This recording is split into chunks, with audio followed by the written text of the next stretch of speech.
Yeah, we're live, man. We are live. Welcome to episode 2 of the InfoSec to Insanity podcast. Yeah. Right? All right. So what were you telling me? Yeah. You were telling me something. Mike. Oh, my Mike, ADD you still kicked there? in.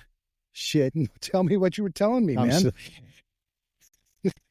Damn. God, we were talking about how hot it was. And when we moved into this office, I convinced the facilities to turn it down a little bit. It's 66 degrees. It's set for 66 degrees in my office. It's amazing. All right. 66 degrees. 66 You're in your degrees. office. I just got off an airplane, Yeah. 20 minutes ago. Got off an airplane. I was pretty stressed because I wanted to make here in time, and I scheduled a Lyft driver. He just took his sweet ass time getting to me. Hit every light, going 1 mile an hour the whole time. I hop in the car and I'm like, I gotta go, man. I gotta be somewhere before 9 o'clock. And he's like, Right. okay, we'll do that. And then he just we'll do he that. had me at the office within 10 minutes from the airport to our office, so I could get going on this. I was like, so he got a massive tip. Our offices, we moved offices. We're at 7,500. We're in Eden Prairie now from Minnetonka. Good. You sound good. You look relaxed. You look hot too. Yeah, well, I'm How's my sitting video? outside. I got a good video. You got good video. A little bright right there. Where were you coming from? St. Louis. I was down in St. Louis for a ASCII event, talking to MSPs, which was kind of cool. I launched Truth in Cyber down there. Yeah. With them. It was a really disjointed talk because I couldn't figure out how to talk about it quite, because my whole talk is really about honesty and transparency and how this industry is really messed up with. When I say industry, I mean cyber and IT. It's not just the cyber stuff that's kind of messed up with how we have a lack of transparency and honesty. Mm-hmm. And so I talk a lot about that, how these MSPs can bring that accountability, transparency, honesty, self-awareness into their business. And then how leading with that, and we talk about this on Sunsets and Snowdrifts about that credibility, the authenticity. Yeah. Because when you can lead with that authenticity and then become a partner of that customer, then they want to do more with you. They want to work with you. They say good things about you. Right. And so usually that's the talk. And then this time I was trying to insert in how Truth in Cyber fits in that, and how they all should sign the pledge and push towards that. So, which is kind of cool. I got a couple of vendors that go to the shows too, to talk about it and to sign the pledge. So to create some additional awareness around it. So that was it was good. It was good. I picked up a head cold, so I sound a little funny. But You always sounded funny to me, Mike. yeah, I appreciate that. It's good to see you, man. I watched you and Ryan last week for a little bit. You look relaxed, like you're man spreading, you're kicking back. Well, that's kind of the point, man. The point, it's supposed to be like a, relaxed talk. It's supposed to be an authentic. And that's one of the reasons why I love having you here on the show. So tell me, for the people that don't know you, Yes, I sir. know you because you've been down here with me. We've hung out lots of times. Tell people who you are. Well, my name is Michael Sean Kennedy. What was the middle Born name? August. Sean. Michael Sean. All right. Yeah, there's only 3 people that call me Michael Sean. That's Mrs. Can, and they're all 3. Well, one's a Mrs. Dill, my sister, my mom, and but I've been in technology IT since the 90s, the mid 90s. So whatever that math is. How old are you? 50. I just turned 50 a month ago. So was it right out of, happy birthday. Well, thank you. Thank you. High school. Well, there were some other things. There's some other events that I had to resolve before I could get into life. I'm still resolving my events. Mine's that everything's been expunged for years, so I'm pretty lucky. I didn't go. I've never been to college. I just got into I fell into tech. I gave a talk recently, and I was talking about it was a non-traditional path into technology or IT and security. And these guys I was on a panel with were talking about how they had been in IT, got their 4-year degrees, they did all this stuff. And so then it came to me, and I said, well, I may look like these people, but I didn't take that path. Mine might have started in jail. Mine might have started in, maybe some addiction. Maybe it started in some other areas. But I told the story, how I got into IT is I was doing a lot of temp jobs. I'd been roofing. I was an HVAC contractor tech for a while at a hospital for about a year. I did a bunch of all kinds of like ob job temp stuff. And I landed a temp job in a mailroom opening up envelopes. I didn't know what I was going to do with my life. And so first day I'm in there and a woman walks in and says, does anybody know about computers? So I raised my hand because I at the time I knew how to spell computer, and I fell in love with it. And in 6 months they'd made me their IT administrator, and I just and then in that time, and for those like you were around then, for those of us that were around in that kind of that .com era, if you were a geek, you could essentially do anything, right? And so then I started getting into consulting and talking to people, and I found some niche and Novell and Lotus Notes, and then started to do a bunch of consulting on that side. And then it just kind of trajectory went from there. But where I'm at today, this is going to be a long fucking story, so I apologize. No, man, that's what it's about. You don't have to apologize to me.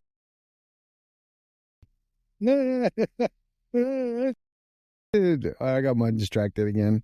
So what happened, I did a lot of consulting around town, a lot of IT jobs, and I just kept accelerating it more and more. Ended up at United Health Group or Optum for 16 years and really figured 16 years? Or 16 years. What did that do to your mental health? 16 years at Optum is a long time, man. It is a long time. Well, so so there's a couple of caveats to that. It's at the end it destroyed it, but I started there when there was 30,000 employees, and I know that that number because I used to spam email them every month. That was my job, was to police dial-up internets. At the time, I had a program I ran that identified that we could save around $10 million if we moved everybody off of dial-up internet and ISDN lines on a broadband. So yeah. I ran a program to do that, and when I left, it was 350,000. So through that 16 years, I'm a relationship guy. I love to build that authentic, meaningful relationship with people, and those relationships really are what saved me.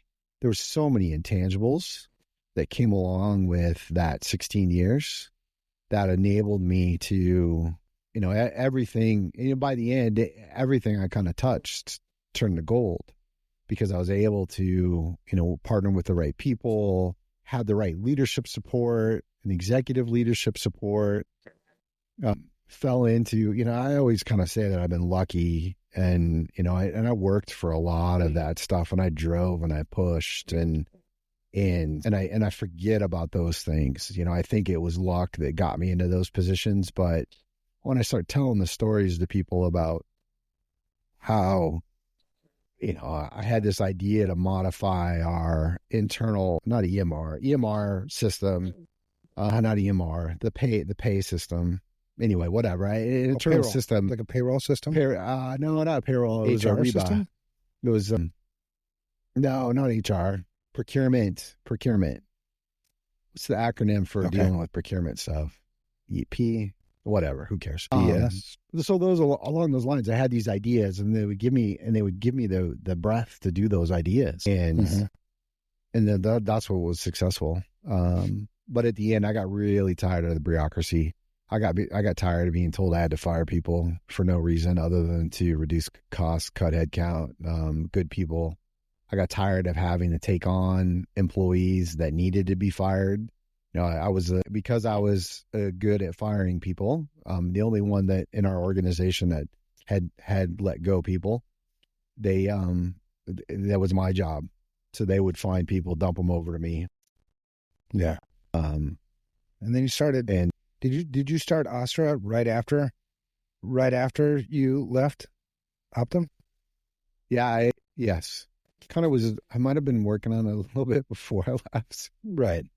Probably shouldn't It was say kind that of a out loud, but I transition. was working on it a little bit before I left, and then transition period, yep. And then started Ostra in 18. I left in 18, started right away, like 3 days later, we founded the company, and with really the focus to help the SMB space and try to cut out that noise that the SMB space was hearing from other vendors and MSPs and, the tool sprawl and all of that stuff. So what does Ostra do? 6 years. What does Ostra do? No, honestly, I struggle with this a lot, and I should be better. I was just at the show and I had 100 people ask me, what do you guys do? And I think about so we're security as a service is what I call. Okay. We want to be an MSP. We want to be an MSP's security team. We want to partner with you as a business or an MSP and take care of the security aspects. So security as in endpoint, the management of an endpoint solution, the email threats, firewall, security awareness training, vulnerability scanning, all the pieces are kind of adjacent to that security. And then SOC, have it all backed by our SOC and our SIM and the monitoring and getting into the remediation stuff. So it's hard to sometimes equate that to people because they want to look at it's commodity based or tool based industry. Mm-hmm. So what do you guys do? We have a tool. It's an EDR. We deploy it. It costs you $2 a user, and you can make margin on it this way. And this is da da da da da. And that's it, right? And when you come in and you're trying to be more of a services organization and you're trying to be more of a partner, and in a lot of those sales opportunities and. It's like, what do you want? What's your security threat landscape look like? What are you doing? What's your posture today? And it's usually those are the better conversations instead of a straight sale or telling us what we do. Right. So your target market is the MSPs. Yes, a mid-market, direct, and MSP channel partners. Yep. Okay, and then you handle the security for the customer on behalf of the MSP kind of thing. Mm-hmm. Mm-hmm. All right. Mm-hmm. That's cool. I like that. Yeah. Yeah. Well, welcome, Mike. It's good to see your face. Yeah. You go back. You go back a ways. Yeah, we do. I think you've had a rough week, yeah? Yeah, I'm a little fried. I'm a little too, my ADD's going. I'm a little, so. Do you, I'll calm down in about a half an hour. Yeah. Well, half hour's fine. Do you have, you drink coffee or anything? Yeah. I haven't had any in a while, though. Energy drinks? Do you do those? Yeah. I haven't had any of those in a while either. It's been about 6 hours since I had my last caffeine intake. I like this version of Mike. This is awesome. Lit up like a Christmas stuff. Yeah. One of the things I caught, the first podcast, the first episode, we had a power outage here. Oh yeah. Like 20 minutes before the podcast was meant to go live. We kind of hit the time. But so tonight, 30 minutes ago, the power goes out. Oh, no shit. And I'm in the bathroom. I'm actually going to the bathroom and the power goes out. And I'm like, are you freaking kidding me? So I started moving things and then I'm like, moved it back. I'm kind of in this place right now, which is good enough. What else was I thinking about? Oh, went to Metallica last Sunday. Yeah, how was that? Metallica in Mexico City is like, it's I don't even know how to explain it, man. It was awesome.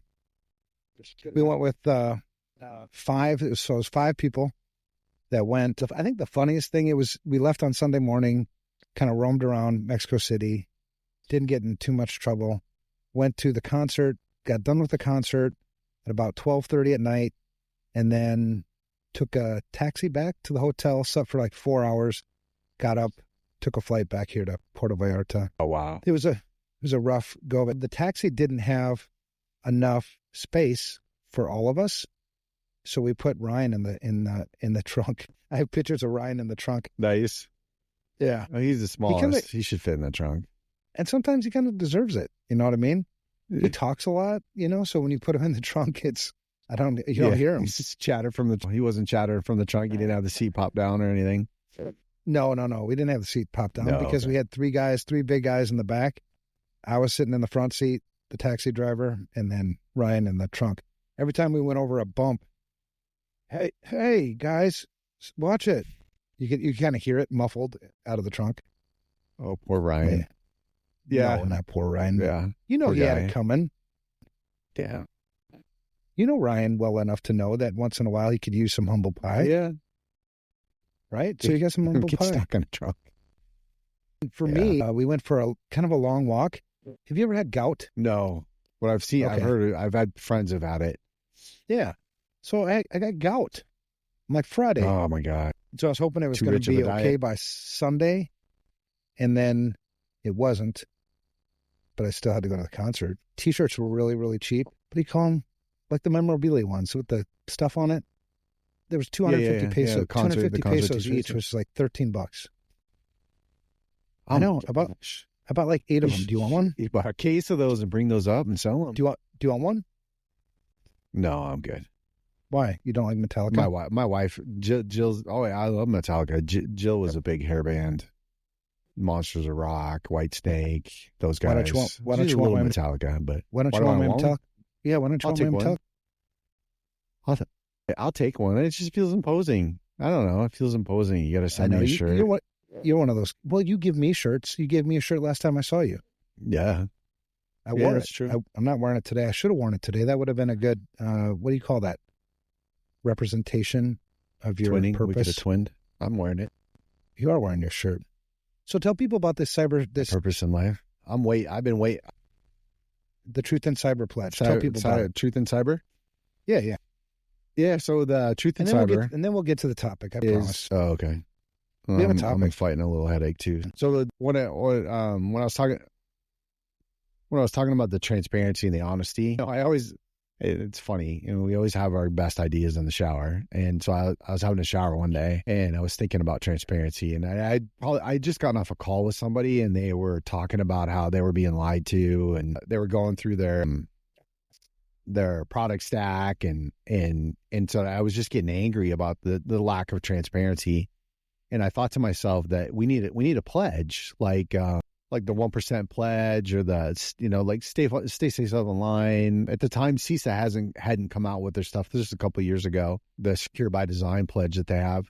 But there was I just had this idea that we need to have a commitment that we're going to change it. You talk about this and you've talked about it for years, how to fixing a broken industry, and how real that is. And it's just it fits in all of that, right? It's when I talk to people about Truth in Cyber, it's really about that we're going to be honest, we're going to be accountable.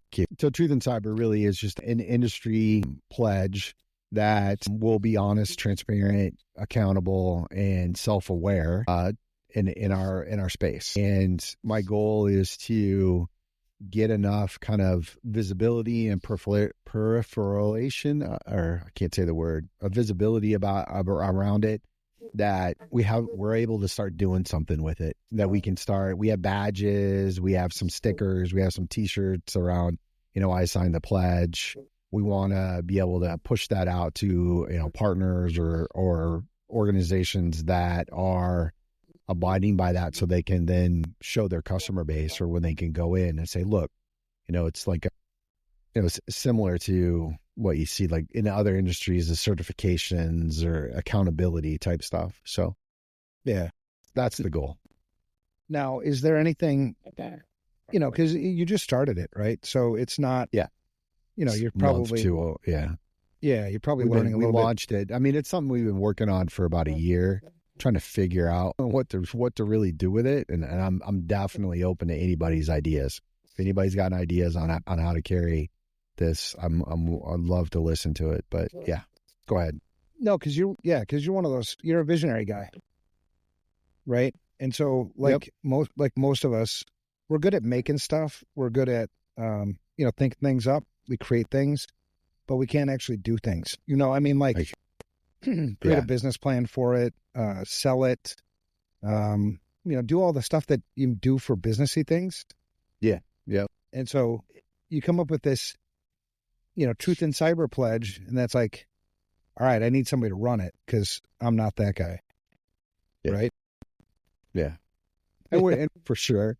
And we're trying, we're doing some of it, right? We're blending in Ostra because we're the founding sponsors of it. So we want to make sure that we interspline it with what we're doing. But yeah, I was talking to someone this week we started talking about if we could do roundtables with it and have Truth in Cyber be a sponsor of some type of events and get others there to have CVC conversations or Did you say enter into the interspline? I don't know. This is an interesting word. No, I don't know what that means. Yeah. Interspline. Oh, maybe I did. Interspline. Hey, what I tell people, this isn't the caveat. I'm a farm kid from Iowa, so I make up my own words. I have my own stories in my head. I kind of I have my own language, so sometimes that gets intermixed in the conversation. So I don't know if interspline's a real word, but it sounds good. How we can blend the stuff together. It sounds like an executive word. Interspline. Sure. Speaking of executive, so now you're the founder of Ostra. Yep. Ostra. Ostra. Do you have a preference on how people say it? Ostra. Are you listening to me right now? Yeah, I got it. Are you live streaming? Shut it off. Us? I don't know what's going on. No, my phone just started talking to you.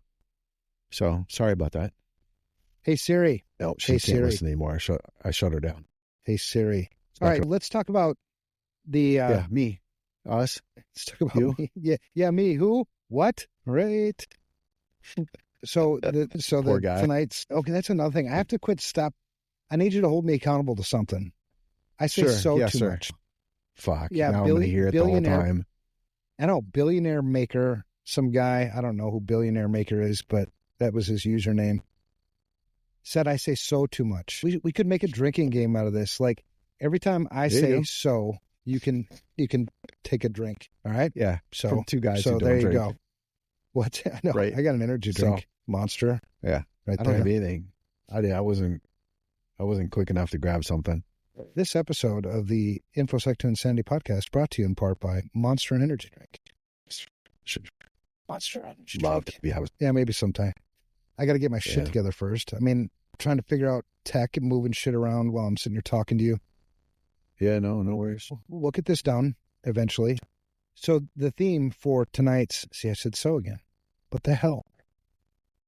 All right. So the theme, a needle pulling thread. Here's what I'll do. Every time you say so, I'll say a needle pulling thread. Okay. All right. I'm going to forget it though. I won't be able to do it. Therefore, let's get to the episode. Right? Would that be a substitute for the word so? Therefore? A needle pulling thread? Yeah. Yeah, therefore a needle pulling thread. But I have a problem with it too. Yeah. All right, let's get to business. Let's get down to business. Well, this is where the clips start right now. Okay. So, A game. You got it? Yep. Game? Here. A game. Yep. All right. The title for tonight's podcast is "What the fuck are you doing?" It's still when I saw that. Yeah. My first thought is Evan gonna do is he planning an intervention on me? No. Should I be? Was this something about what did I do? Did I say something that was wrong? Because my mental fitness. Yeah, I said the word. My mental fitness, it then kicked in and reminded me that it's not about me, that we were going to talk about this industry and what's going on out there. So, yeah. But yeah. I have like things under my eyes. What do they call those? Oh. From styes? I'm tired. I don't know. No. Styes. Bags. No. Bags. Bags. Do you have... It's okay. Do you blink twice if you're being beat by... I'm always being beat by Marlis. No, I am, to that point though, I was talking to John Harmon today, I'm the guy that, am I the guy that says the things that nobody else wants to say? Or, do I do that? No. Yeah, you do. Okay. I think that's where we get along. Because I have a tendency to put my foot in my mouth quite a bit as well. And, So I say the things that nobody else wants to say, but I put my foot in my mouth too. No, I say that when I refer to the putting my foot in my mouth is saying the things that maybe I shouldn't be saying in the timely fashion, right? That I say them. Well, sometimes you see things. Do you remember Bozeman? Yes, I do remember Bozeman. Yeah, what happened at Bozeman? In particular, what are you referring to? Somebody asked a very kind, polite question about MSPs, and I said they were all a bunch of fucking idiots. All right. And then all of them. No. And we need to have a conversation with them. You were speaking in generalities right there. I have met a few MSPs who, speaking of that, I had a meeting yesterday with one of the Security Studio partners. He was an MSP and stopped selling products, went totally product agnostic, like FR Secure, and only does information security services. And he's killing it. Oh, wow. Yeah. That's pretty cool, right? His name is Lyle. That is Shout really out to cool. Lyle. Yeah, that is really cool.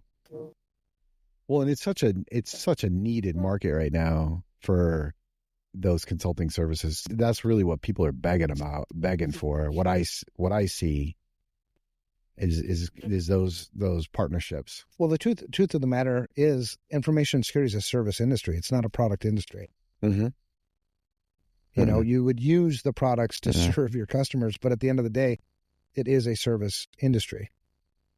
What people need is information security leadership, and they're not getting it. No. Especially the SMB market. Yeah. All right. So can you think of it? It's hard for them. Well, that's the benefit of the VC. This is the where the benefit of the VC still comes in, that you can get that consultant with that industry experience, with that knowledge, who's in that agnostic space, that can help you, and it's not going to cost you an arm and a leg. And if you do it right, you're going to not have 500 tools that you just bought and can't afford a consultant. Right. So when you talk about, see, I just said so. Where were you, man? Need to pull. Yeah. All right. I was looking I was looking at. Yeah, there's a hurricane coming. It's that way. Oh yeah. It's that way.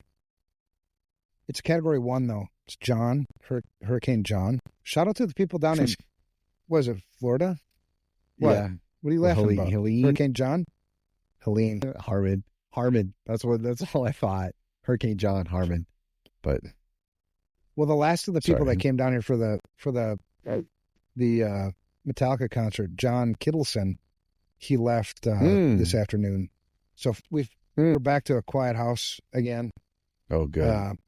Just me, 4 dogs, my wife, my daughter.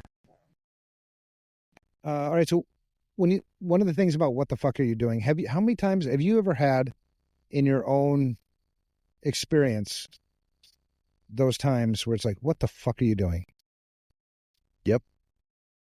Yep. Share what you do. I'm trying to, the reason I'm pausing is I'm trying to make sure that I tell the story in a way that doesn't lead information. So I'm going to blend a few stories together into one. Actually, there's probably a couple. One is having a conversation with a business, and we're talking through how their practices. And I think the question came up, do you have password requirements? And they were like, yes, we have password requirements. We're like, okay. So the compliance program had checked the box that they have password requirements enabled in their Active Directory, and off we went. So then I started asking, I started asking questions around applications, and are the applications that you use, are they on AD? No. Oh, do those have password requirements? No. Well, single character username, single character password. And so as a user, their username was number 1, password number 1. So just 11 logged them in. Unfortunately, this was a very critical application that had HIPAA data It had PCI data. It had business IP, obviously PHI, PII through it. It had all of those in a single system. And there was no, and so that was a moment. I've had moments of, I just had a conversation with a guy who was talking to a firm, and they got ISO certified. They went out and they got ISO 27, whatever, certified. And he's talking through with them around all the ISO certification and what they did. And he's asked them, the story he told me, he asked them about their physical security. So they have security cameras. I said, yep, we have security cameras. It's over there, the machine right there. It captures all the video and stores it. And then he's like, okay, do you access it remotely? No, we don't access it remotely. It's all on-prem. Okay, well, do you back it up? What do you mean back it up? It was a $200 Best Buy computer that they'd bought that hooked it into their security system. And they didn't even think about that. Well, their compliance, because of their industry, they have to have a 1 year of camera and not have video recordings of up to a year of stored, and not having backups of those cameras, not having, on a machine that doesn't have a warranty, $200 computer. As soon as that hard drive tips over, they were non-compliant, and essentially we're going to, if it happened, they were going to get fined by the government, because it's government. What they do is regulated by U.S. government. And the comment was like, well, that would cost us money. We'll see. And then they left it. And those are, and I was thinking about this of how do we, I understand, I get where the business goes and the business drivers and the financial implication of things, but there are simple things that you could do. A zip drive. Remember the old zip drive? Stick a zip drive in it and back it up to that. Or whatever, instead of just ignoring it. It feels like a lot of times where it becomes overwhelming and too much, so everybody just sticks their head in the ostrich. They do the ostrich mentality, stick their head in the sand. It's not going to happen to me. And I get it's, but go ahead, sorry. No, yeah. When I was thinking about this episode, the what the fuck moments, there's so many of them. I had trouble trying to figure out which one would be the most entertaining for people. Right. I can think of a half dozen, from the Target breach and some of the things I saw there to just casual conversations you have with people. I had a guy, one I talk about, often is, after the CrowdStrike breach. Right. The CrowdStrike breach itself was a what the fuck moment, right? And people make mistakes, right? And it's been written about and talked about over and over again. But some of the things, one of the things that makes, I think, good security people is situational awareness. You see things and you're paying attention to things that maybe other people aren't, obviously, I guess. Yeah, whatever. And one of those things was George Kurtz. I was talking about this earlier today. I remember George Kurtz before he wrote his book that made him famous, right? His book, Hacking Exposed. And he is, I know enough about George Kurtz that he's got a really big ego, right? A really big ego. And he also is, I don't care. I'm going to say it. He has the traits of a narcissist, right? The traits of a narcissist are, one of the tells of a narcissist is lack of empathy. Yeah. And so after the incident that happened, the big one, two things I noticed in his announcement. One was there was no apology and there was no empathy. So somebody who has empathy would have been, I apologize. Those people that are trapped in the airports were trying to get home, all the disruption, blah, blah, blah, blah, blah. Yeah. And the second thing was when he said this wasn't a security incident. And I was like, what the fuck? That was a what the fuck moment for me. Like, the hell, it ain't a security incident. Expand on that for me a little bit, because I struggle with that. Yeah, as security versus an application. So I was talking about this earlier this week with someone. So I always break it down to the fundamentals and try to make it as simple as possible. You have events, incidents, and a breach. What's the difference? mm-hmm. An event is just something that happened. There's events happening all the time, all around you. An incident is an event that's a potential negative consequence. That's an incident. Something that has a negative or a bad something associated with it. There's a consequence to it. Right. And then a breach is, it's the same as what's in the dictionary. A breach is you've compromised or exploited or gotten past a level or some set of controls. So if I got through your firewall, that's a breach. If I got through your, login page, that's a breach. So an event is just shit that happens. An incident is something that has a bad consequence, has a consequence associated with it. And then a breach is you got past a control, some level of defense. From an incident perspective, for us, it goes back to the basics, man. And when we did CISSP or whatever way back when, it's confidentiality, integrity, and availability. Well, if I can't get to my shit, there's an availability problem. We've got an incident. Yep. I was like, integrity. Man, yep. How could you not call this an incident? And then on the non-apology side, there were some people that came to his defense because I'd publicly stated this. Well, he was probably advised by legal counsel not to apologize for liability purposes. I'm like, that's a shitty reason to not apologize when it's already obvious that you were the cause of the event. When you have your first response to an incident, you have an opportunity to control the narrative. It's a narrow window, and there was an opportunity there to show empathy, to accountability. Well, and yeah, I mean, and then so you fast forward to today, and CrowdStrike was giving testimony at Congress, and they're apologizing up and down. Well, no, it wasn't Kurtz him, wasn't, though. No, it wasn't Kurtz. Yeah. It was what's his face. But you see these those to me, those are what the fuck moments. Like, what the fuck are you doing? You take what was the big breach with the hell? I'm trying to think of the name of it now. What the heck? There's always big breaches. The water system. Yeah. Which one do we want to take? A SaaS application. Pick them all. Take SolarWinds. Oh yeah.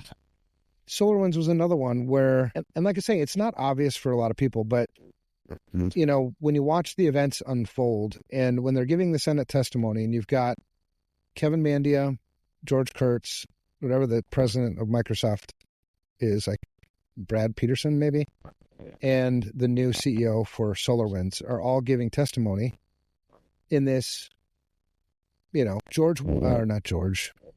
Senator Wyden out of Oregon made a really cool observation, and he was dead on. He said, people said that this attack, if you were hit with it, you couldn't mitigate it. And then he pointed out, well, the IRS did. The IRS mitigated it. And we already know this. It's like the people that said you couldn't mitigate this attack were like, here's a newsflash. Every single attack ever, now, in the past, and in the future, it's possible to mitigate. Now, The question is, should you have mitigated it or should you not have mitigated it? That's a different question. Right. So this particular attack, the IRS was able to mitigate this attack. And when he said that, I was like, oh man, of all the damn government agencies that mitigated it, I wish it wouldn't have been that one. But they did. And they did it because they were blocking egress on the firewall. Right. So, the SolarWinds server couldn't talk. There was no command and control, right?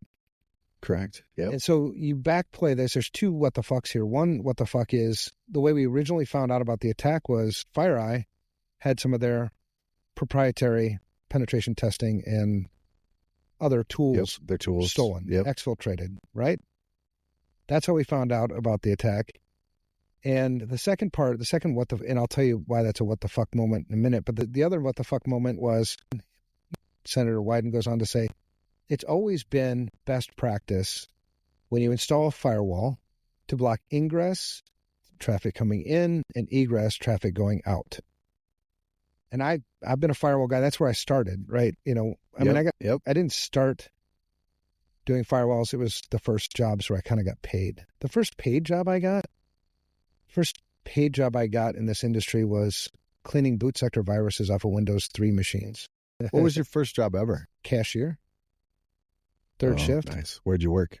High school. Place called Food and Fuel. So gas. I worked at a gas station. I worked third shift. So it was like super. It was quiet in there, man. It was awesome. We would play baseball down the aisles of the store. Yeah. With ice cubes. You know, pitch and you play baseball, and then what'd you use for bats? 2-liter, 3-liter bottles. Yeah. And then, is that 3 liter? Is that the big ones like this? Those are 3 liter or 1 liter, 2 liter, whatever those are. 2 liter. 2 liter? Okay. Yeah, I don't know. 2 liter the big bottles. ones, yeah, I think, yeah. And then we sold kites, you know, like kites, the ones that you fly. Oh, yeah. Yeah. And so we'd go out. Not when I say we, I was the only one working third shift, but my friends would all come hang out with me. Right. And we'd drink the 3-2 beer because that's the beer that we sold there was 3-2. Yeah.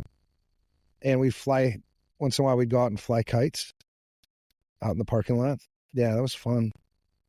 All right, where was I going? Oh, first job. Yeah, and then, long story. We talk about ADHD. Firewall configuration. Yep. Oh, yeah. Sorry. Bad. This is the thing about how I got into this industry. I was always a hacker because one, I think mostly because I was an only child and I had ADHD, so I was always bored.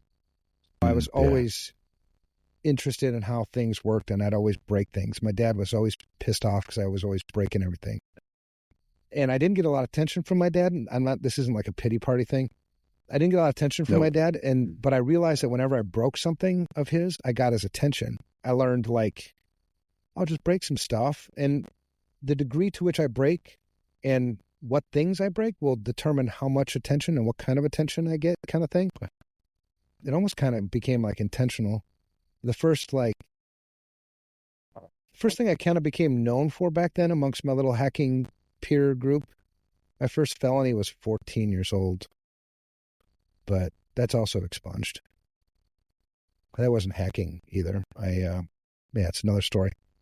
But mine was 17, so I took by a few years. I took a soldering, so I made a circuit board to multiplex analog telephone lines because all my buddies had 18.8 or 9.6 maybe, meaning 18,800 bits per second. It was cool. I wanted to be, that's one of the things we used to do back then when we were hacking. It was more bragging rights, right? Like, holy crap, dude, what'd you do? So I made this thing. And trying to be cool. And so I ran a phone line across my yard into my neighbor's yard, tapped into his phone, the phone box on the outside of, and I was getting double the speed of everybody else. Yeah, I did that. And that lasted for a while because you couldn't do that until nighttime because the neighbor was probably still using their phone. I'd do it at night. And one night, so it was always late night stuff. And then one night I fell asleep and my dad got up early to go out and mow the lawn. And I forgot to pull my cable back and he rode over my cable. That was the end of that. Yeah. All right. So the what the fuck moment. Back to the firewall thing. Yeah. Firewall configurations. Yeah. Ingress, egress. Yeah. So when I was installing my favorite firewall was the Pix 520. I love that firewall. It was a big 4U tank. And every time I ran my, installed firewalls I took a lot of pride in my work, man. Took a lot of pride in my work. Ingress, egress. I knew what was going on in my network. I was responsible for my network. I would get angry at myself if somebody told me something about my network that I should already know. Like, if you told me the network is slow, it's like, damn it, I should know that before you told me. Yep. That's the way I grew up. I always ran it that way. When Senator Wyden said, this has been guidance forever from, whether it be from the NIST, whether it be from NSA, whatever, was the proper installation of a firewall is to block ingress and egress. And he pointed this out, and then he asked each one of these guys, first starting with Kevin Mandia, yes or no. And this is almost exactly what he said. And you can go look at the transcript. Oh, yeah. Yes or no, would a properly configured firewall have mitigated this attack? Starting with Kevin Mandia. Kevin Mandia starts with, it depends. He says it depends, and then he goes on to say, last year, FireEye did 600 penetration tests, and never once did a firewall stop us. I'm like, that wasn't the damn question, man. The question was, would a properly configured firewall have mitigated this attack? Right. And the answer to that Nobody question... wants to know how cool you are. Yeah. Right. And the answer to that question on a yes-no basis is absolutely yes. Yes. It would have mitigated this attack because you have no command and control, right? You still have the right. crappy software and what have you. And then he went on and Kurt said the same thing, and so did Brad Peterson and whatever. So there was that what the fuck moment. And then he went on to say, Mandy ended his kind of statement on this point with, yes, it would have mitigated the attack. However, it's operationally cumbersome.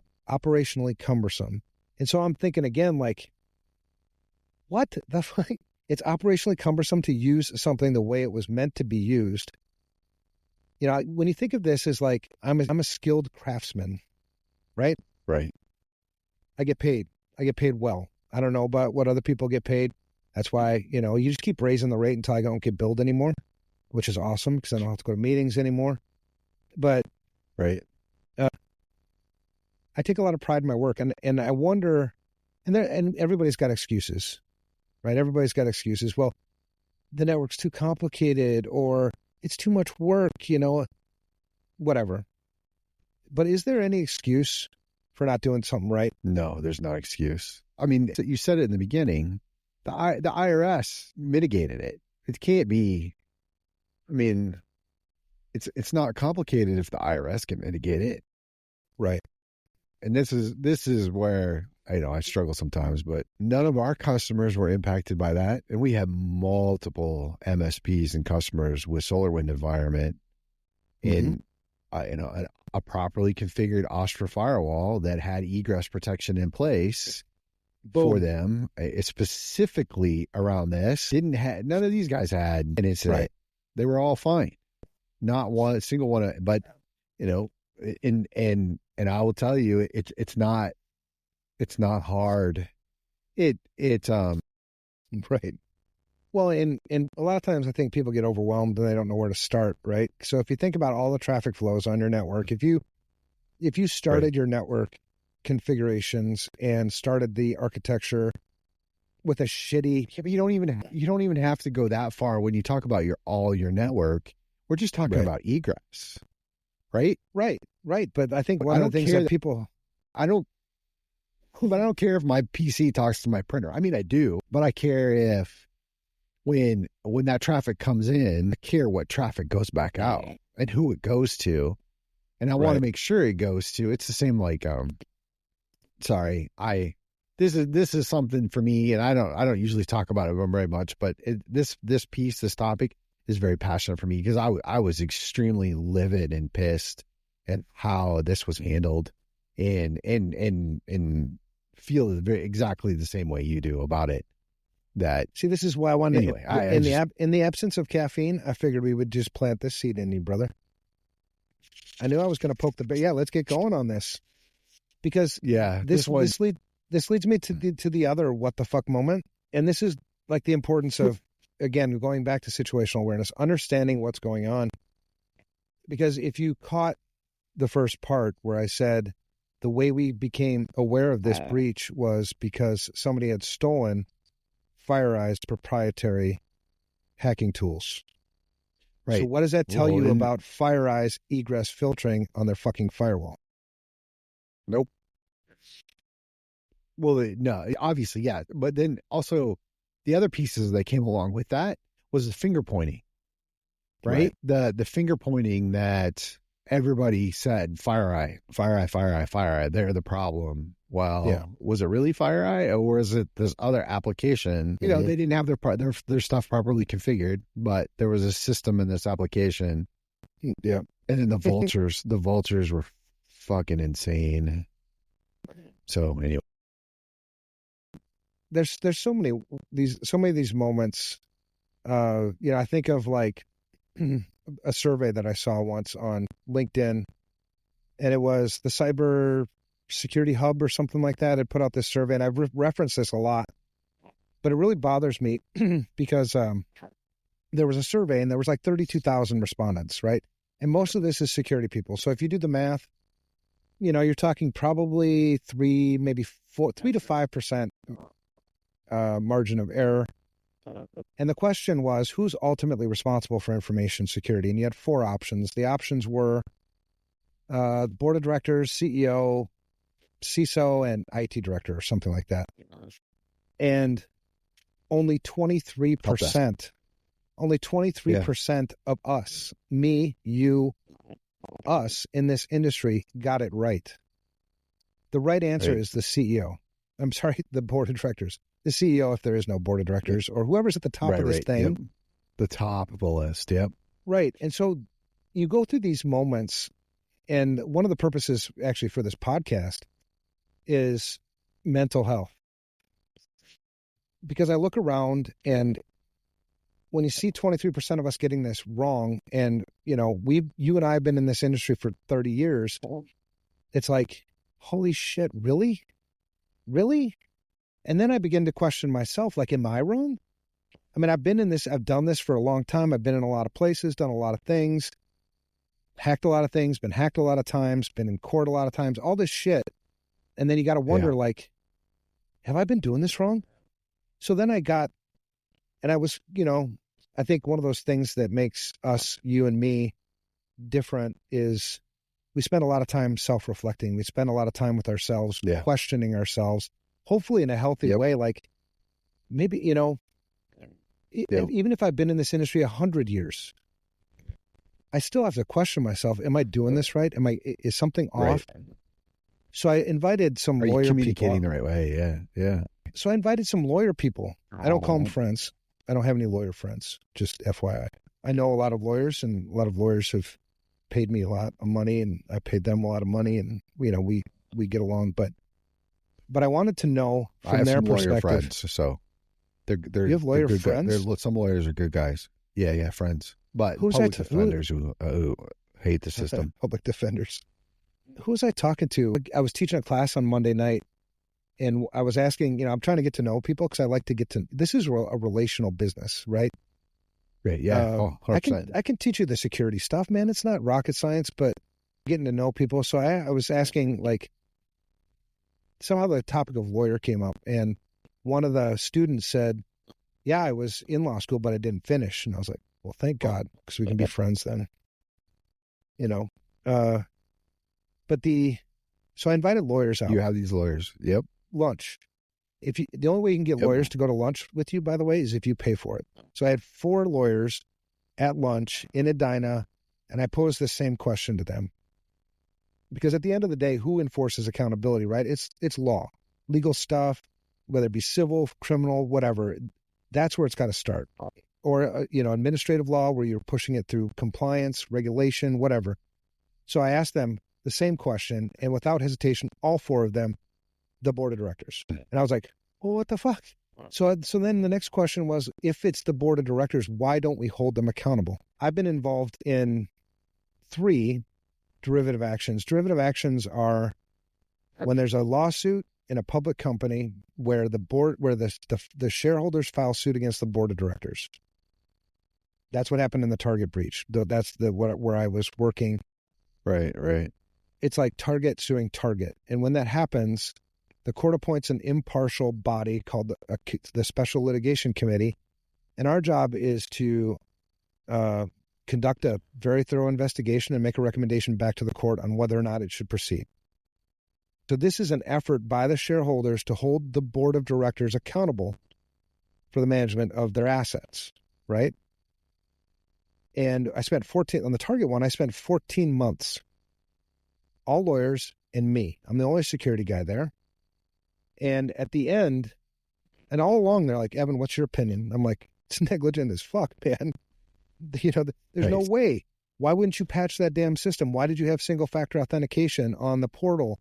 Why were you storing, you know, admin credentials on the intranet site that was accessible from the extranet? why were all these things? Yeah, it's absolutely just stupid. But the recommendation back to the court was not to proceed. Case dropped. And that happens over and over and over again. And I don't know. I think I need to get a lawyer on this podcast. I would love to have an in-depth discussion on what the fuck are they doing? Kind of figure out. Well, it's also kind of figuring out why that, because what you see, and you'll see it not right away, but you'll see it in a few months. There'll be an executive change inside the business. But you're right, that the board, you don't switch out board or the directors of the board. They're still getting their money and their advisory and all of those things. Right. So, or you hold the CISO accountable. But the CISO can't be held accountable. No. The reason why you can't hold the CISO accountable is because you haven't empowered them to do that job. Correct. If you were going to hold the CISO accountable, then you'd have to give them the authority to make the risk decisions on behalf of the business, and you'd have to give them the checkbook. You're not going to do that. And you probably shouldn't do that, because there's lots and lots and lots of CISOs out there who, I wouldn't trust. No, there'd be, no. And so that's a lot of computers would get taken away from people in that aspect. Right. Speaking of that, I did, one of the companies I used to work for way back when was U.S. Bank. And U.S. Bank, I built their incident response team-ish. Yeah. Yeah. I don't know if I'm going to tell the story. Because I don't know. Okay. We'll come up with another one. No, I should tell the story because people count on that. Gary Hodges was, there you go. Gary Hodges, I just said it. Gary Hodges was the CISO back then. And Gary Hodges, this was about the time when phishing was like a big thing. Banks were getting hit hard with phishing. And we had a whole team that was dedicated just to, phishing site takedowns. I mean, they did lots of those. And Gary Hodges was this guy who would go up get called to these Senate committee things because he was all about show, right? And he would say things like, we don't have, to the whole team, right? It was a big security team. We don't have to be secure.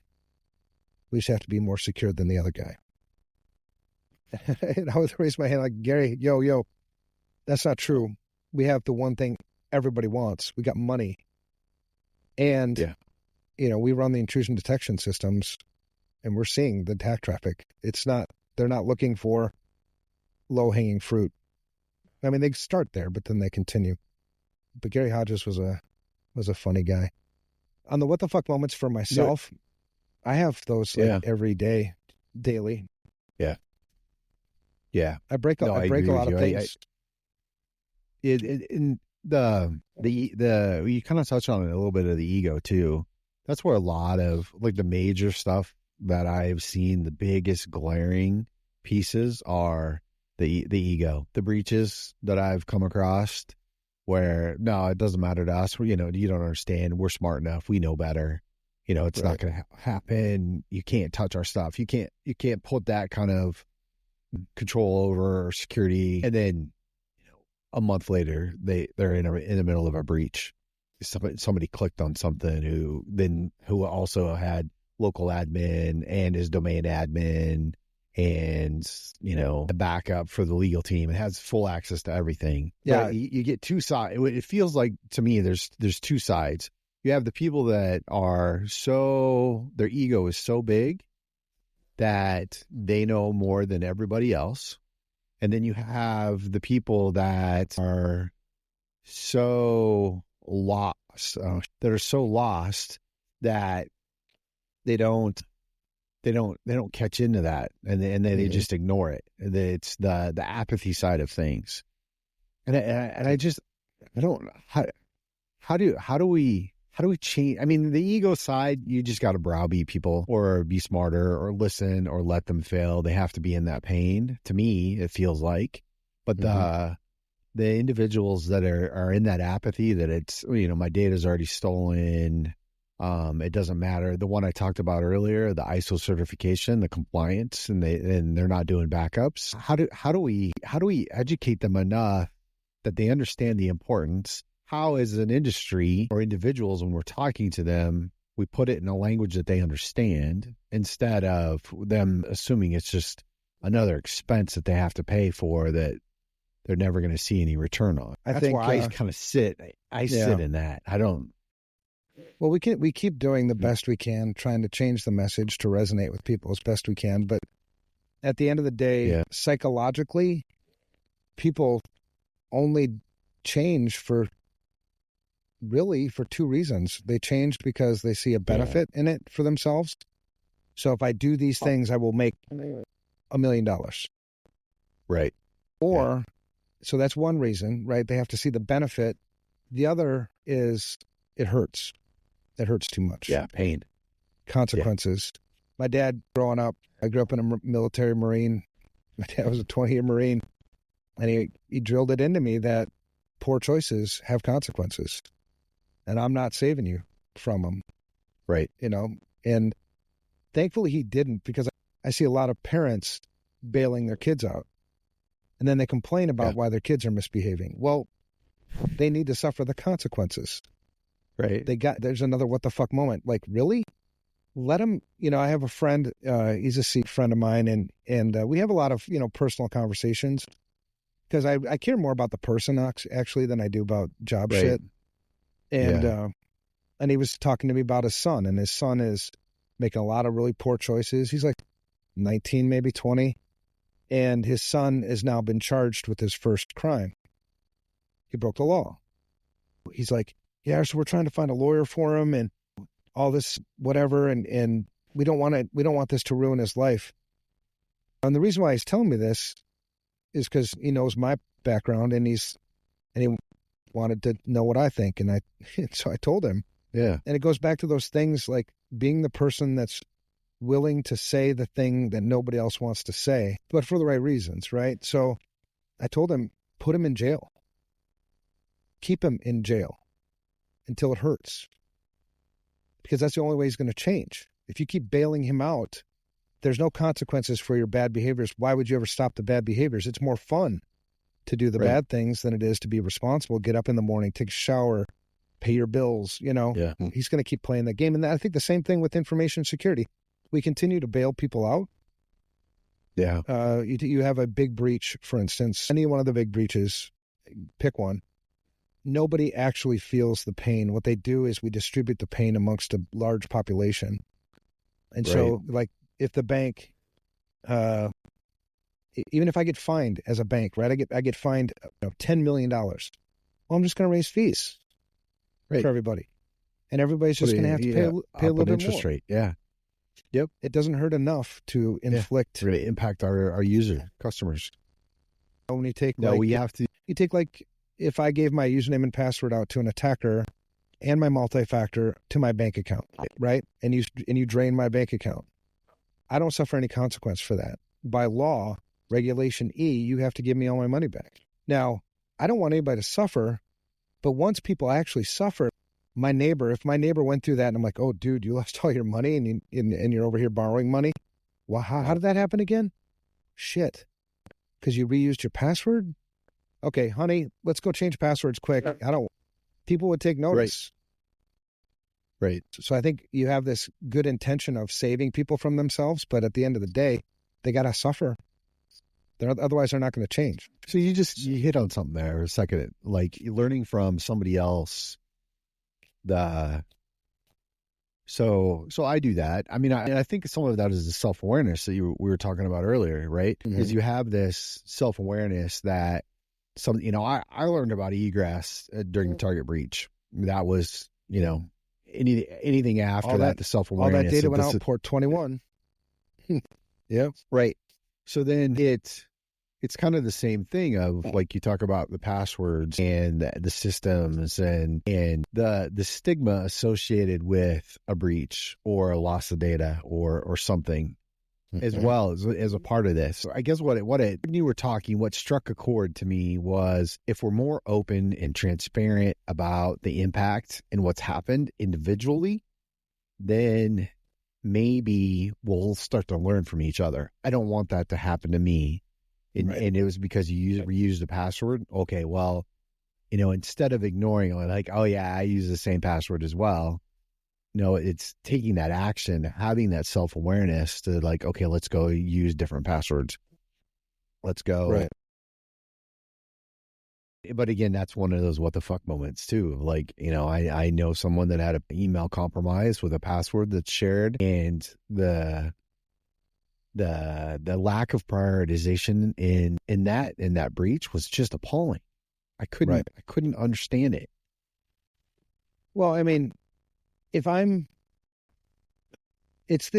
goes back to this continual irresponsible use of technology. Yeah. We just keep doing it and keep doing it and keep doing it. And when I say we, I'm saying us as a collective, because, and the part that pisses me off isn't just you, the theoretical you that keep buying more stuff and putting it into your, networks or your homes. But that stuff affects me too. Yeah.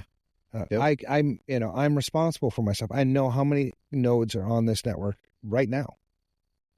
I know things are locked down. There is egress filtering on my network. And so I do these responsible things, but then my neighbor does the irresponsible things.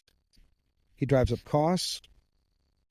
He makes himself a target, which, it's just, we're all kind of got to share this thing. We got this big ass community we call the internet.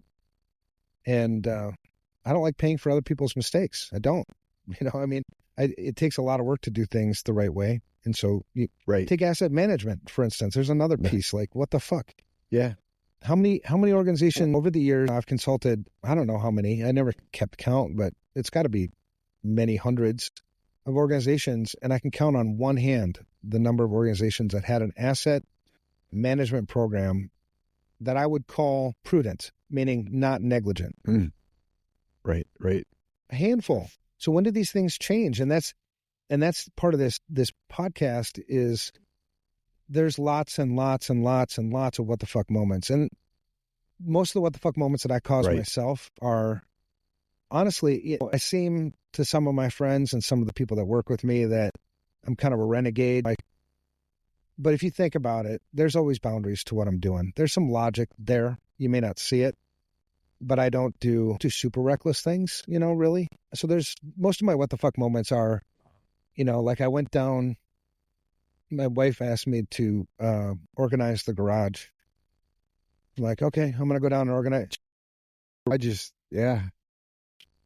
what the fuck moments, like I'll go down to the garage. My wife will say, I'm on my way with the intention of organizing the garage.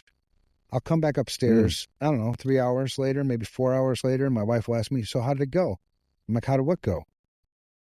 She's like, the garage. I'm like, shit, I never even made it to the garage. Those are the common what the fuck moments for me. Like, oh yeah. Yeah, I have a lot of those. I have a lot of those too. I disappear, or I think it's, and Jill and I talk about it sometimes. I think it's my ADD, because it's not outward ADD. It's all inside here. Mm-hmm. And I have like conversations and stories and thoughts and ideas and it's just 100 miles an hour inside this brain. And so trying to get that stuff shut off, because I did the same thing. I found myself in the garage the other day. A guy called me at 7:30. Talked to him for maybe 15 minutes, checked in on him, how he was doing, life, whatnot. And then all of a sudden, I'm walking into the house at 9 o'clock. I don't know what happened between 7:45 and 9 o'clock. Right. No idea. Yeah. I was in the garage, though. And Jill's like, oh, you've been in the garage. What have you been doing out there? I went down. I actually had to go back out and look. I actually made it to the garage, grabbed my welding equipment, started doing welding. I got hot. Went into my office, grabbed an energy drink, and then, my computer's here, sat down, started doing some work on Project Broken Mirror. And then I was like, oh shit, I was welding, went back out, welded. Then I got tired. So then in that bottom bedroom, I took a nap. And then I came up and then Morales asked me how the garage went. Where were you? Yeah. All right. So lots of what the fuck moments. What do you think what do you think? Because if we sat here and thought about it, we could talk for days about all the what the fuck moments. I have so many. Like I said, that was one of the problems I had in preparing for this particular episode, was which one do I choose? I mean, holy crap, there's so many. And I didn't. One of my, oh, go ahead. Sorry.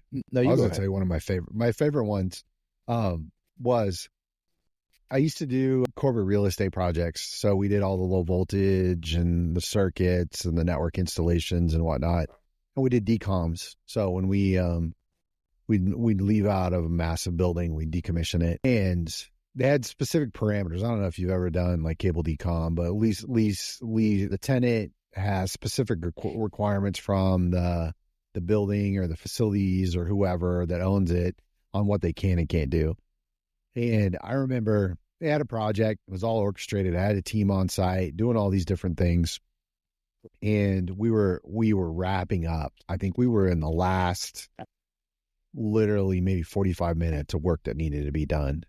And I just gotten off a call with the techs on site and leadership, some of the leadership on the team, and we had our direction. We were wrapping up, closing. About 3 minutes later, I get a phone call from somebody, and I don't remember who the individual was, but it was a tech. And he asked me a question. He's like, "Hey, what are you guys doing with all this low voltage?" Because they wanted the copper, right? Because all the low voltage wiring, all the cabling is copper. And he's like, "What are you guys going to do with this?" And I'm like, "Oh, we're just." I'd gotten things mixed up, and I said, "Oh, we're nothing. We're going to dispose of it." Well, so can we have it? Can we pull it out? And I'm like, "Yeah, go ahead, pull out whatever you want."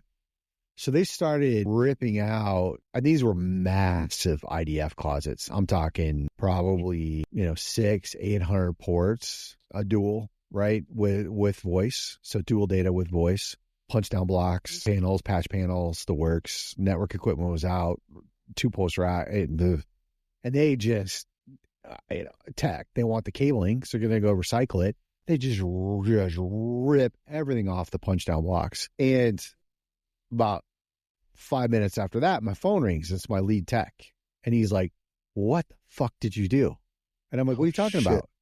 He's like, "Why are these guys pulling out the cabling?" And I'm like, "What do you mean? Why are they pulling out these fuckers?" I stopped them. Why are they pulling out the cabling? "Did you tell them they could pull out the cabling?" And I'm like, "Oh shit!" It just hit me like a ton of bricks. And I was like, "Shit! Can you have them stop?" "Okay, stop them." "So we got to put all this back." And I'm like, "Yeah, you guys got to do it for me. You got to put all this back. You got to." And so they had to go. And we're talking like 500-600 ports. They had to go and re-terminate all of those. But the unfortunate piece is that it wasn't really labeled properly because it was installed, but in a pinch by a vendor that didn't label it. So they had to go around and they had to test and tone it all. So I'm going to keep saying so. So fuck whoever said we can't say so. It's billionaire maker. He's going to be so pissed. He's not going to make us into a billionaire. No, that's fine. Yeah, I was dreaming, man. I don't really want to be a billionaire.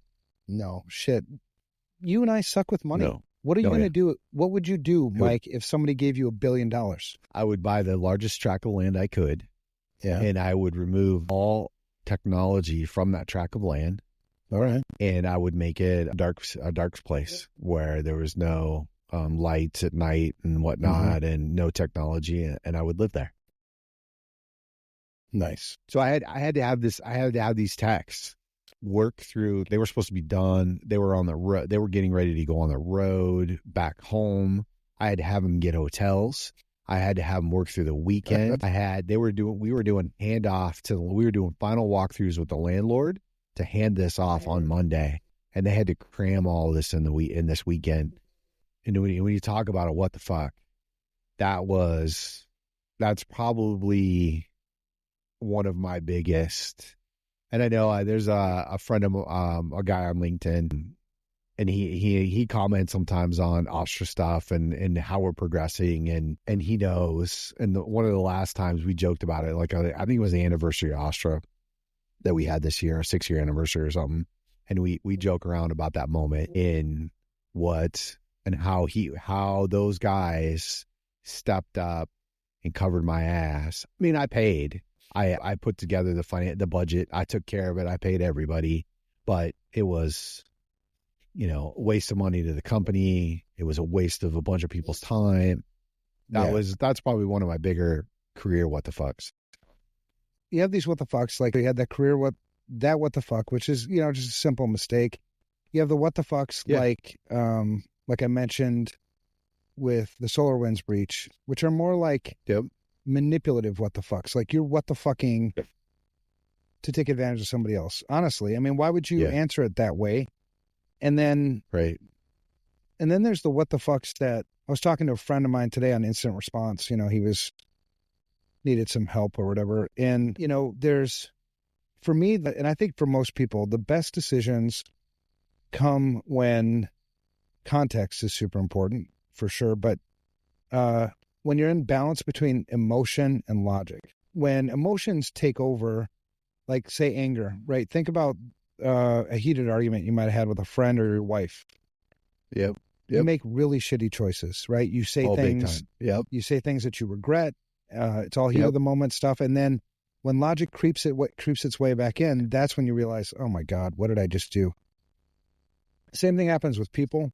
You look at, take George Floyd, for instance, the George Floyd riots, you know, where we're from. Logically, it doesn't make sense to destroy neighborhoods when you're upset with the police. But I also don't know what it's like to be them in that situation. No. But that's all driven by emotions. We see incident responses a lot of times where people panic. They're afraid. They make just like, and I think there's lots of what the fuck moments that come from those where I've walked into an incident response and been like, what the fuck are you guys doing? You know, because when you're not emotionally attached and in the shit like that, it's easier for you to take this logical approach.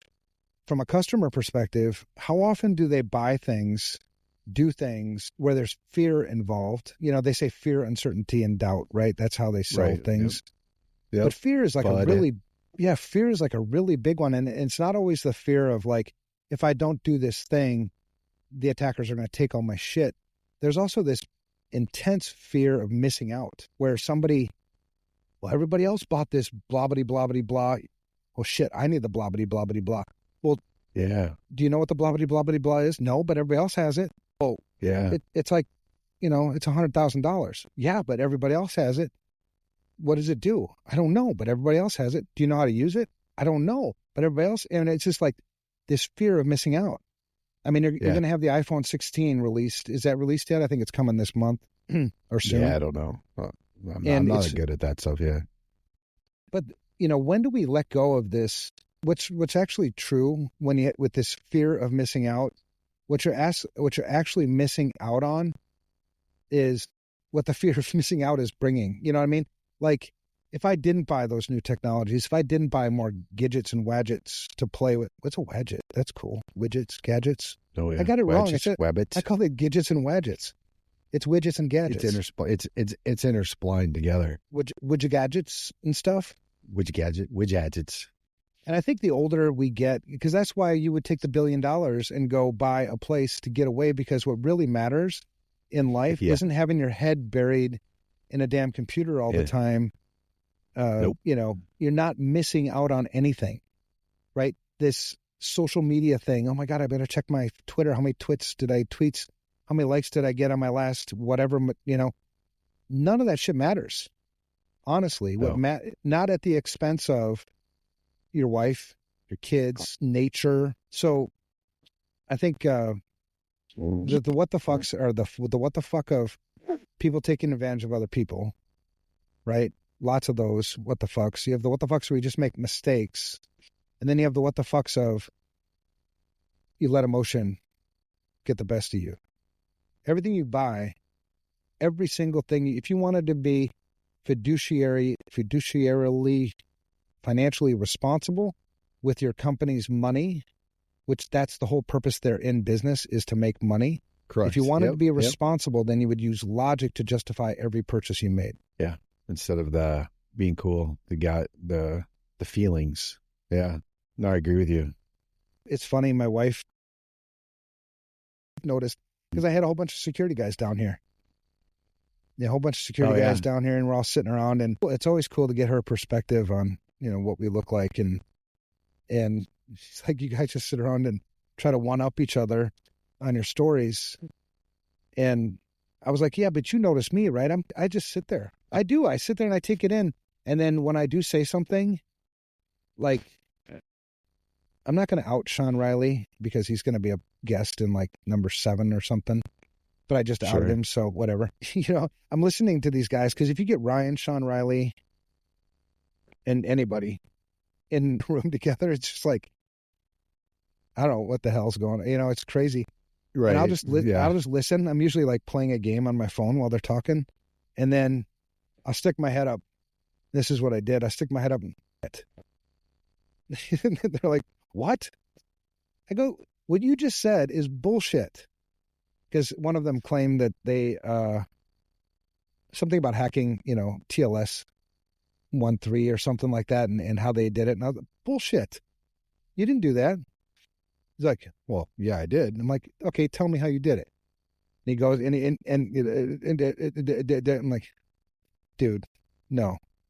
There's one thing you don't do, and that's, there's lies of omission and lies of commission, and you just you done just commissioned a lie right there.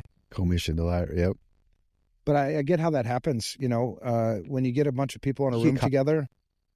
Yeah, you get caught up in it. You start getting caught up in it, and you want to fit in. Yeah. I notice that sometimes too when I start talking to people and they start talking about history and background and their skill, and I got to throw in the little piece here and there and but then at the same time it's like it's okay. I'm a farm kid from Iowa, man. Well, I've been working hard on trying to identify, because posturing to a point is actually really beneficial, because when you're working with people, there's 3 things you really need to have, I think, and it's trust, credibility, and likability. Yep. And so in order for me to appear credible to you, I have to have enough experience, things to make me credible with you. And I try to notice stories, talk about Yeah, I try to get to the point where I feel like I've established that credibility, and then just shut up. Right. Everything else you're just piling on and now because I think a lot of times the way it's perceived by your audience, whoever you're talking to, is it's intimidating. You become intimidating. They're like, oh my God, I could never do all those things. It's like, you absolutely can. Spend 30 years and you'll figure it out. Not always intimidating too. It's just like, it's the same thing, the same reaction that you and I have about people that go on and on and on and just that chatter about, well, I did this and I did that and I've done this and we're going to go here and do this and this. And it's just like, okay, enough. Great. Right. You're super cool and you're doing really cool things. See, I'll talk to you later. The one thing, there's a little theme that I've been kind of paying attention to in some of this stuff around self-awareness and taking that inventory of, as individuals, and I have a tendency to overthink everything, but when we can take a step back and look at, because I get a lot. I met with somebody the other day and they were introduced that they had a lot of horsepower. They were all like Harvard and MIT people. And so it was like, conversation was whoever you're going to bring to meet with them, they're expecting a lot of horsepower. So then I had a lot of self-doubt. I was thinking to myself, oh my gosh, I'm not going to be able to, I don't have a 4-year degree. I don't know what reticent means. I don't know how to use it in a sentence or whatever it is. So it's in that moment, kind of taking that self-reflection and being comfortable with no, who cares? I'm me. I'll show up. And if it works, it works. It doesn't. And it's the same kind of thing when I get into those moments and I feel like I'm spending too much time talking about, I did this and I did that and look at how cool we are. It's having those friendships. It's having people that will put you in your place. And fortunately, I have a good group of friends that will very instantly remind me to shut the fuck up and move on. But so that kind of that theme, it feels like, is how do we as an industry, and how do we kind of, because that's the same thing when we were talking about FireEye. If they would have self-reflected and looked at it. Same thing with CrowdStrike. If they would have self-reflected and had awareness that, you know what, we actually fucked up a whole bunch of shit for a lot of people. You know, I ate it. I'm sorry. And we're going to do everything we fucking can to fix it. And we're going to do everything we can to try to not do this. And we're going to work with the industry. And then it would have been nice to hear from others in the industry instead of pointing. You know, I think of like, remember The Simpsons with, what's his face that would point and go, ha ha. You know, that's what I felt like all of these shit. That's what I felt with all these like other vendors that are out there that they're doing is like, you know, come to us. We weren't a problem. We don't do it that way. Right. So, anyway, No, dude, I totally agree with you. There's these moments like you realize why you're here, right? I mean, I'm not here. Yeah. And I think if you feel really comfortable on, you know, your purpose for being here, you know, and we should always ask that, like as a CISO working at a company, why are you here? Right. And if you say, what's my value? And if you say it's to protect the company's data and you leave it at that, there's a tool for that. Well, and if you leave it at that, no, that's not enough. No. If the company's mission or purpose is to make more money, how do you enable that? How do you make that happen? Because if you're tired of being seen as a cost center, then you got to change your game up a little bit. Yeah. I love going into meetings. There was this meeting I was called into because it was somebody who claimed in order to be a vCISO, at a minimum, you have to have your CISSP. Sure. And so I asked, okay, because you have to open yourself. I mean, when you do feel comfortable in your own shoes, you open yourself up to, you have to, you know, you entertain these things. Okay, tell me why. Yeah. Maybe you got a point. You know, I don't have all the answers. You know, I'm never going to have all the answers. So he said it was, if you don't, and there's a breach, you could be found liable for it because you didn't have a CISSP. And so this is before I'd met him, right? And so, and he knew nothing about me. I love these meetings. I get invited to this meeting, and he immediately goes into this posturing stance. Posture. He's done all this shit. I don't know, it was maybe 10 minutes in to the meeting of him talking about himself, where I said the same thing I sat down to with these guys. I said, that's bullshit. He goes, what do you mean it's bullshit? And I said, well, you said that in legal proceedings that you leave yourself exposed because you don't have a CISSP. That's never the case. It's never been the case in any of the legal proceedings I've been in.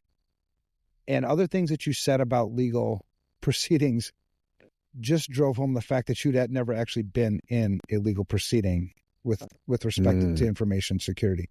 I don't think you've ever been deposed before.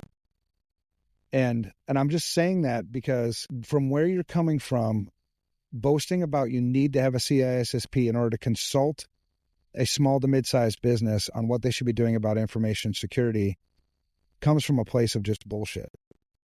Right. And honestly, it starts with your ego.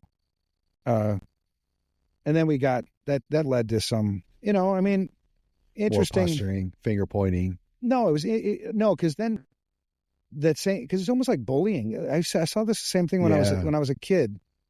When I was a kid, bullying. Bullies would do this. They would come off powerful, strong, intimidating, like they know all the shit until somebody puts them in their place. And then they're like little puppy dogs, you know. And I don't know, sticking to the point about, do you actually need to have a CISP to be a vCISO? If you have a valid point beyond bullshit, I'm interested in hearing it. If it's just bullshit, no. Right. And then he's like, well, what do you know about the CISSP? I'm like, all right. I don't want to go here, but right. You know, I've been a CISSP for fucking ever. I've taught, you know, probably well over 100,000 people from 100 different countries to get their CISSP. He's like, oh yeah, how? I'm like, just fucking Google CISSP mentor program, man. I'm not into this shit about posturing. You know, I mean, at some point you just got to understand, you know, whatever. So it was really frustrating. And at the end of the day, it ended up being just a complete waste of time. And so I think there's also obviously those what the fuck moments, but I think for the most part, it seems like in small to mid-sized businesses, I think they're confused. I think their heads buried in the sand a lot. I think they need people to show compassion. They need people to, I started like, have you ever heard security people call users stupid? Nobody does that in front of me anymore because I get really, really angry. Really angry because they're not fucking stupid. If you're having problems, take a CISO's job. Your job is to consult the business to make good information security risk decisions and then implement those risk decisions. So if they're not getting what you're saying, trust me, they're not purposely making shitty risk decisions. Nobody does that, not unless you're suicidal, right? Or whatever. So they make these risk decisions based on your consulting. And if they're making stupid risk decisions, what does that tell you about your consulting? So who's stupid? You, the consultant. Yeah. So right. You're not educating them right. Yep. And on the likability side, like if I call users stupid, how likely are they to listen to my advice when I tell them to change their passwords and what have you? Yeah. I mean, I may have to admit this. I've called users stupid in the past. Well, there are stupid users, but but it's not so much that they're stupid. But it gets back to your point. It's stupid practices, or it's the negligence. It's the stupid marketing teams, right? That drive. Why would you let a marketing team be the one that drives your technology footprint? I mean, I know the answer and I know it very well, but that seems stupid. Right.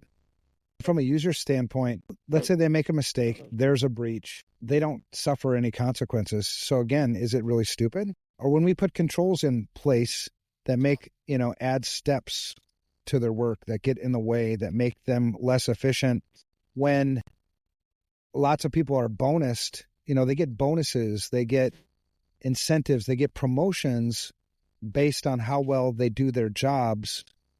Yeah. And then here comes security guy, hey, multi-factor authentication again, and, super complicated, blah, blah, blah, blah, blah, in order for you to get shit done.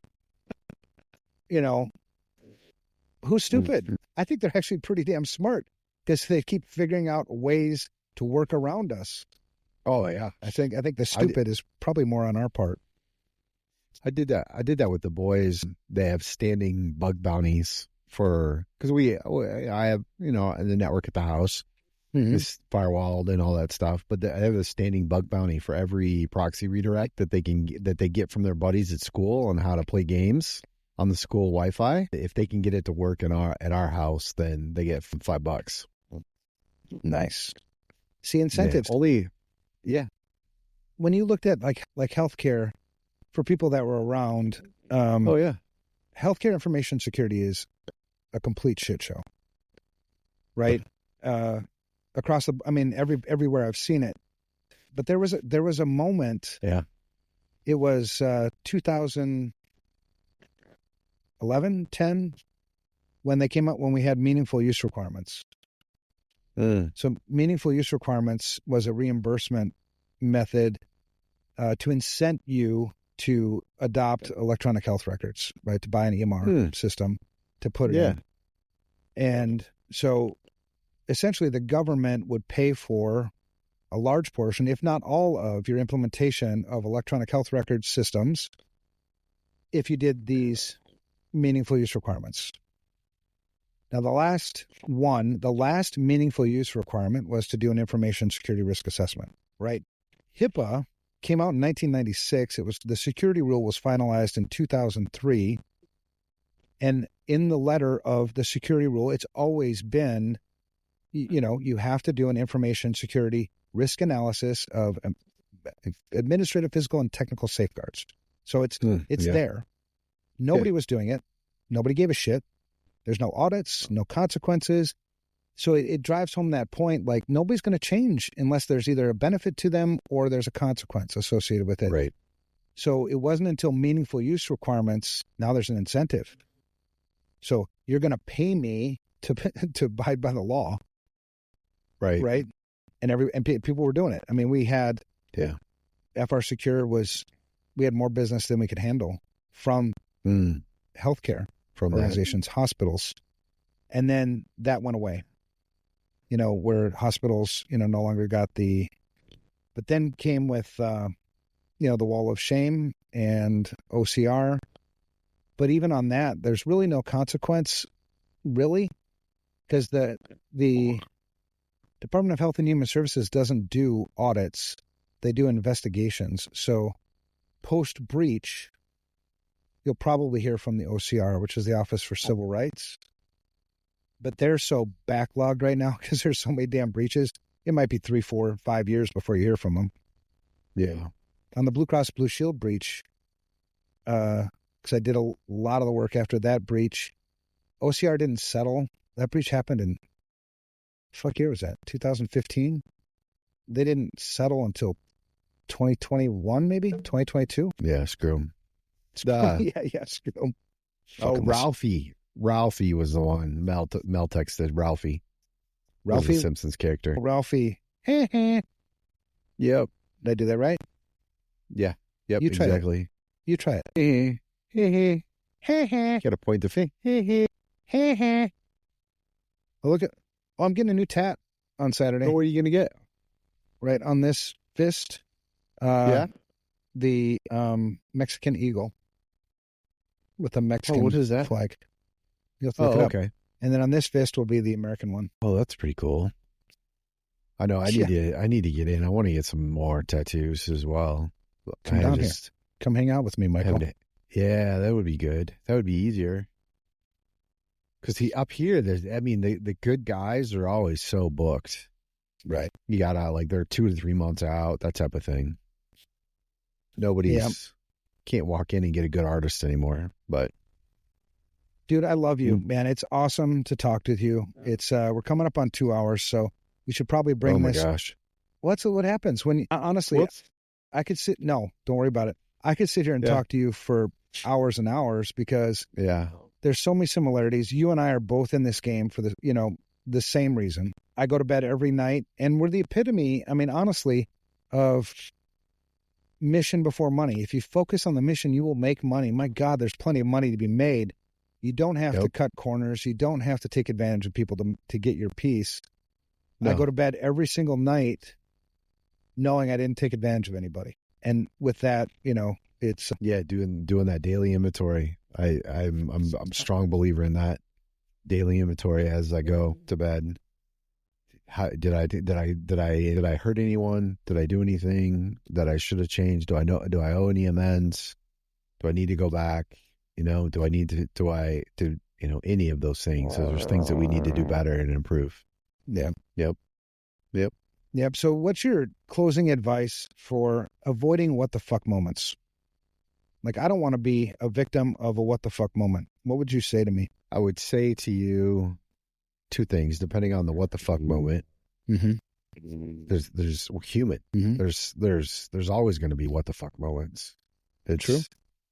There's a level of acceptance to those what the fuck moments in our personal lives, right? It's the ones that disappearing into the garage or that type of stuff, the relationships, the work, and the what the fucks around ensuring, that we just talked about that, taking inventory and ensuring that as an organization, a business, that you're not fucking anybody over or screwing anybody over. Outwardly, it's holding people accountable. It's telling people what you started this whole conversation with earlier is it's taking the time to talk about the hard stuff and hard stuff with people and call it out. Get active in the different pieces around, that really is, that's it. Because the only thing we can control is our actions. We can't control our emotions. We can't control our feelings. We can't control other people. We can't control that stuff that's going on in life. So, yeah, I love that, man. That's great advice. I think of a black and white kind of guy. Yeah. Right and wrong, right? And there's always this. So when Wyden asked that question, yes or no, those are my kinds of answers because either it is or it isn't. But when I think of like what the fuck moments, I think from the offender and the victim, you know, because you have the vendors who are like wolves in sheep's clothing who take advantage of people. And if the victims, if we're less victim-y, we could fight those guys a lot better. Right? Because if you focus on the victim, because you're right, we're all going to make mistakes. That's never the point. The point is never risk elimination. It's risk management. It's never perfection. Correct. It's progress. You know what I mean? It's not ending cyber risk. Fuckheads. No. Right? So it's like, in order for me to be, what's one piece of advice I would give somebody to be less victimized? And it would be situational awareness. It would be pay attention. Yeah. Ask everything that you do somewhere should be rooted in a why. Why? Right. So vendor says, I need to buy this. Why? Why do I need to buy that? Right. And if they say, well, because everybody else is buying that, what they're capitalizing on when they say that, what they're capitalizing on is your FOMO, your fear of missing out. Right. That is not a reason. It's not a logical reason for me to buy your shit. Nope. You know, I don't go to the hardware store and buy a new drill just because there's a new drill. If I don't need a fucking drill, why am I buying another drill or a table saw?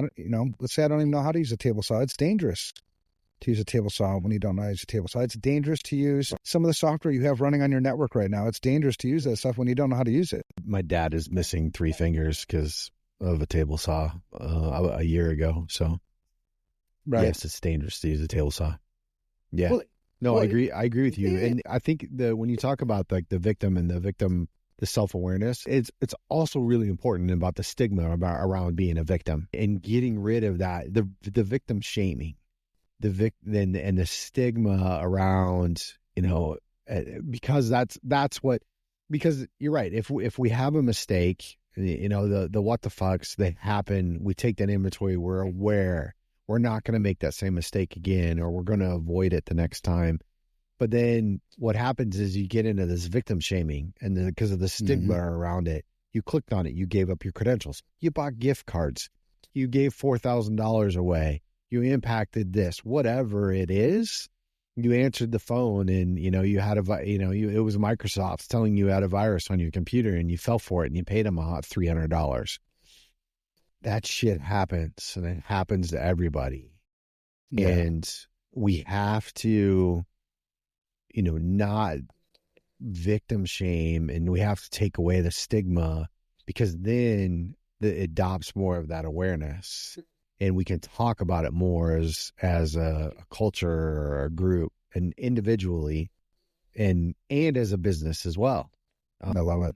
I love it, man. Yeah. And that's going to be we're going to have you back. I'm going to have you back. Okay. Because we need to talk about this, because we were going to talk about things that we can do to help the elderly. Yeah, that's right. And they suffer a lot from victim shaming, to the point where, I've read numerous stories of elderly people taking their own lives because they were a victim of a cyber attack. Yep. And why would they do that? Well, because they were shamed. Let's unpack that in a future episode, man. Yeah, for sure. Sweet. All right, brother. Thanks for having you. Me. I love this. I love you too. Nice to see you. I love this too. Yeah, and I'll get the tech thing figured out, and it'll make even more enjoyable. I promise. Yeah. Sounds good. I enjoy just talking to you. Who cares about them? I do too. Get some sleep, brother. We'll catch up. Yeah, we'll do. Yep. All right. Sounds good. See ya.